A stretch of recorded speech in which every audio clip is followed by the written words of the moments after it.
Bonjour, aujourd'hui je vous explique le fonctionnement de l'oiseau matinal électronique. Dans cette vidéo, premièrement, je vous expliquerai le fonctionnement de ce circuit au travers de son schéma électrique et deuxièmement, je vous ferai une petite démonstration de ce circuit. Ne quittez pas, je vous rejoins directement après l'introduction de cette vidéo.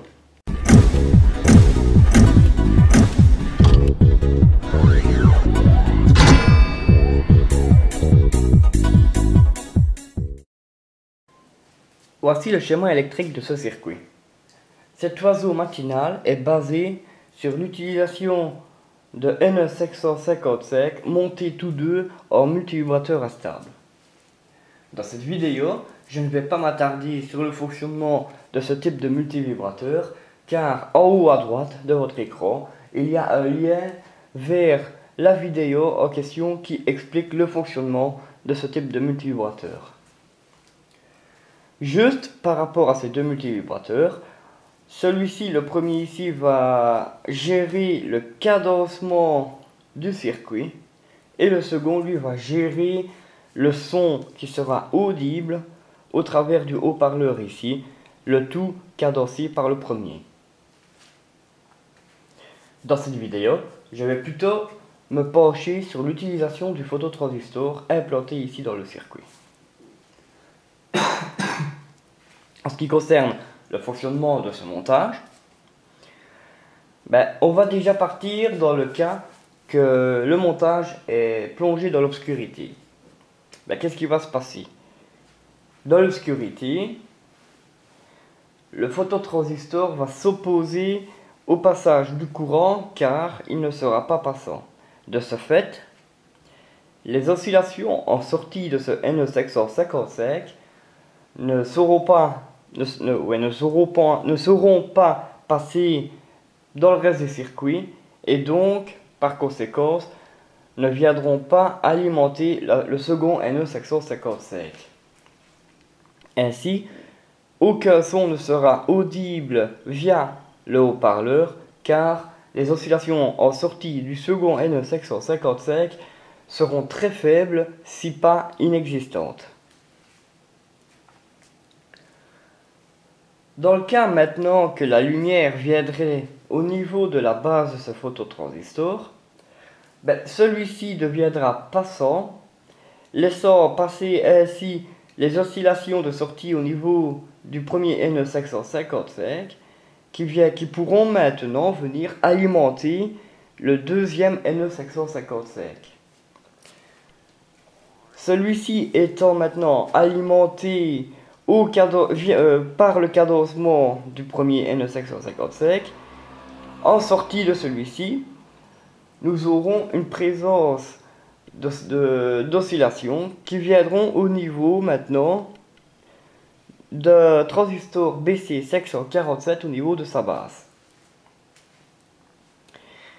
J'ai utilisé ce transistor pour amplifier le son audible par le haut-parleur ici, car le son à la base n'est pas très puissant.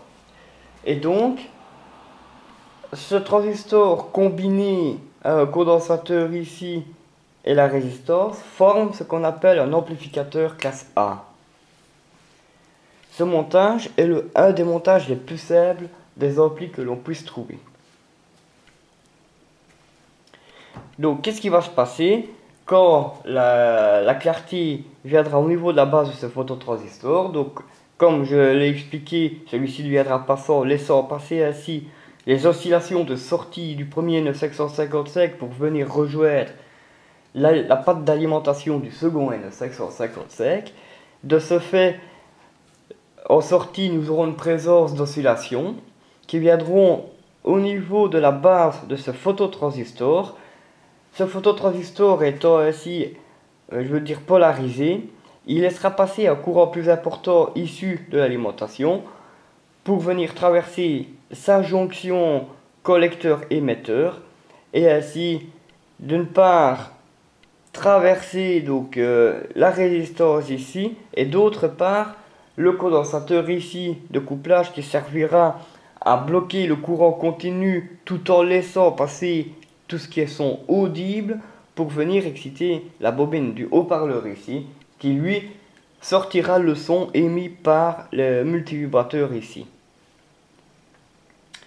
Donc, en ce qui concerne également le phototransistor, dans le montage précédent, nous avons vu qu'un phototransistor pouvait modifier la fréquence d'un NE555 pendant son fonctionnement.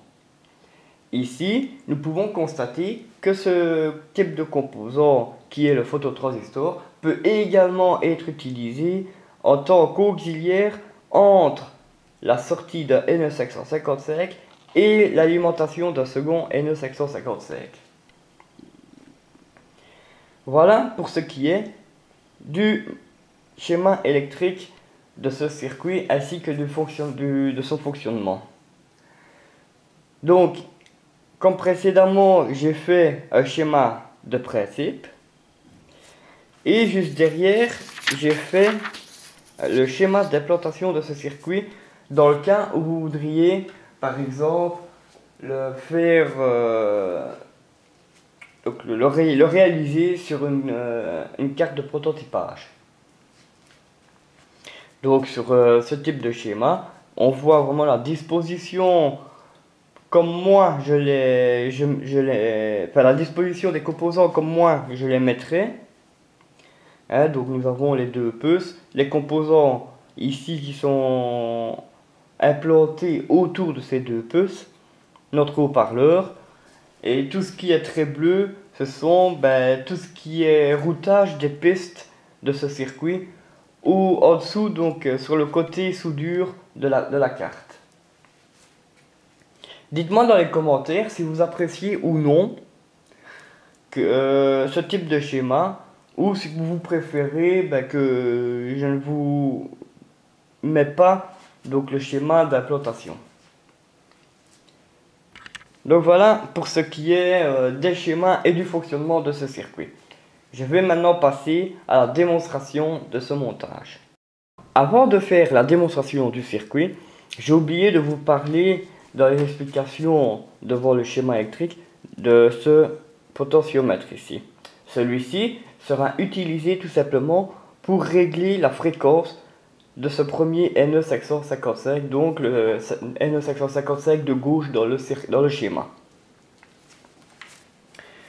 Donc maintenant pour ce qui est de la démonstration, donc je vais faire une démonstration sans l'ampli que j'ai réalisé à l'aide du LM386 et après je referai la démonstration avec cet ampli.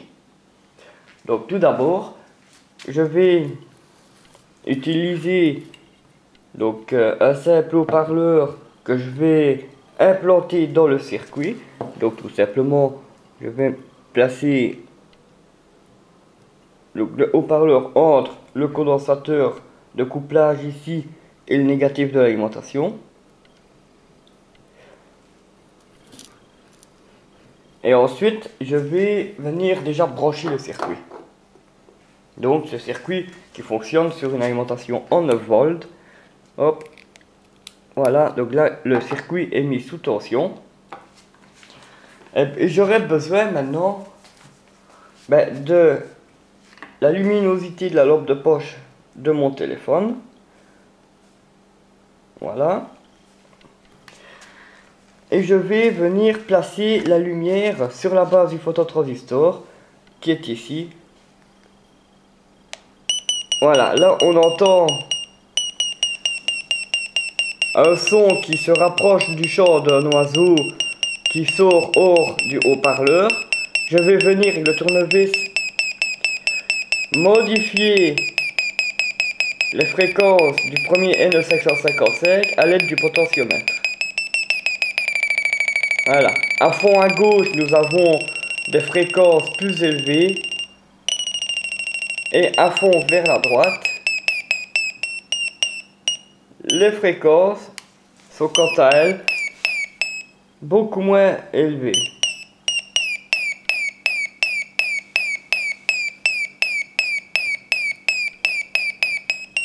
Voilà.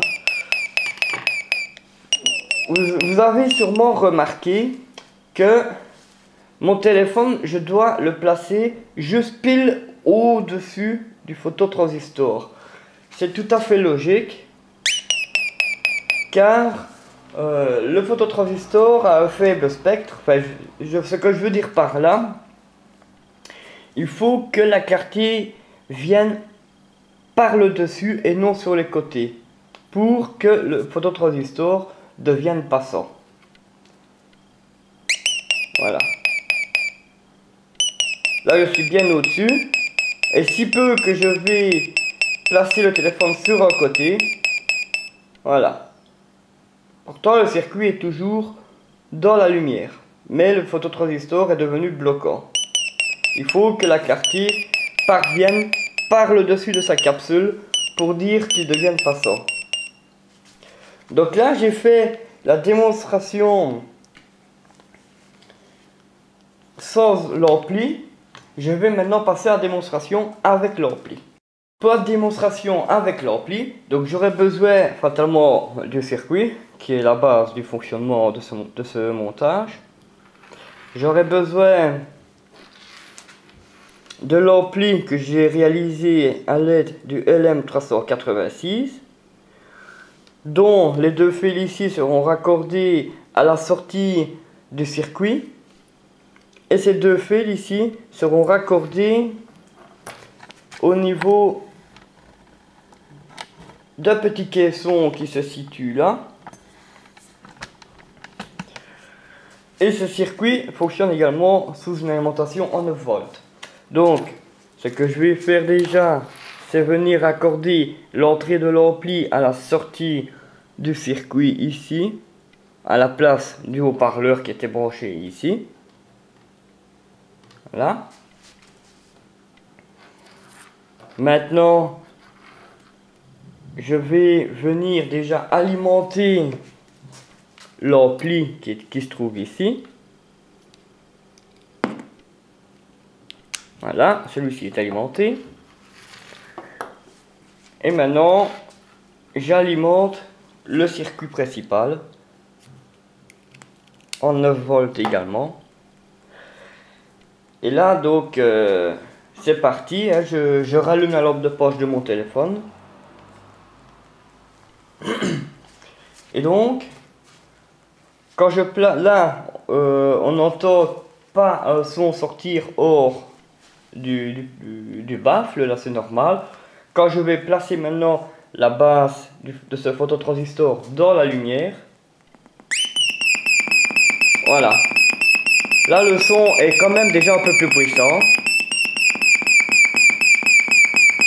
Et donc toujours au niveau là du potentiomètre, je peux venir régler la fréquence de ce premier NE555. C'est parti. Donc comme tantôt, quand je vais à fond à gauche, les fréquences sont plus élevées. Et quand je vais à fond vers la droite, là la fréquence est plus basse. Moi bon, j'ai ma petite préférence pour placer le curseur du potentiomètre sur le milieu, ce qui donne ceci. Voilà, nous avons une vitesse à peu près, pas trop lente, pas trop élevée, quoi.